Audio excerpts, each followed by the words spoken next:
যেই মরণ তুমি চাও নাই কোনোদিন, তুমি না চাইলেও সেই মরণ একদিন চলেই আসবে। আসবে তো? কথা বলেন না? অতএব আপনি বুদ্ধিমান হন আর বেকুব হন, চালাক হন আর বোকা হন, আপনি মরে যাবেন। আপনি হাসেন কিংবা কাঁদেন, মরে যাবেন। সুখে থাকেন কিংবা দুঃখে থাকেন, মরে যাবেন। 3 বেলা খানা খান আর উপাস থাকেন, মরে যাবেন। রাজপ্রাসাদের অট্টালিকায় থাকেন আর জীর্ণ কুঠির কুড়ে ঘরে থাকেন, মরে যাবেন। মরতেই হবে বাপ, চলে যেতেই হবে। হবে? কথা বলেন না কেন? হবে? হবে। অতএব দোস্ত, আল্লাহ এটাই বলছে, বান্দা খামখেয়ালি করো না।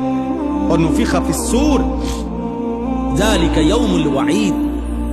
আল্লাহ তাআলা বলেন, ইসরাফিল ফু দিবে আর হাসরের মাঠ কায়েম হবে।